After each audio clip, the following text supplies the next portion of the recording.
بلوچستان کے علاقے موسیٰ خیل میں سی ٹی ڈی اور قانون نافذ کرنے والے اداروں نے کارروائی کی۔ فائرنگ کے تبادلے میں 3 دہشت گرد ہلاک اور 2 گرفتار کر لیے گئے۔ مزید جانتے ہیں ڈان نیوز کے نمائندے عبداللہ زہری سے۔ عبداللہ، مزید بتائیے گا اس کارروائی کے حوالے سے۔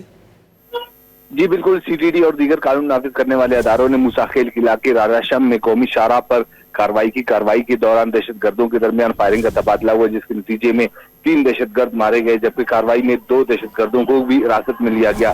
سی ٹی ڈی ذرائع کے مطابق دہشت گردوں کی جانب سے قومی شاہراہ کو بلاک کر کے تخریب کاری کی نیت سے انہوں نے قومی شاہراہ بلاک کر رکھا تھا، جس کی اطلاع پر کارروائی عمل میں لائی گئی۔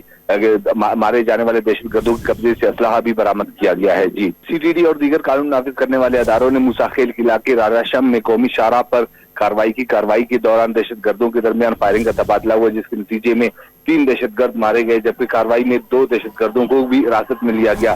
سی ٹی ڈی ذرائع کے مطابق دہشت گردوں کی جانب سے قومی شاہراہ کو بلاک کر کے تخریب کاری کی نیت سے انہوں نے قومی شاہراہ بلاک کر رکھا تھا، جس کی اطلاع پر کارروائی عمل میں لائی گئی۔ مارے جانے والے دہشت گردوں کے قبضے سے اسلحہ بھی برآمد کیا گیا ہے۔ جی، بہت شکریہ عبداللہ۔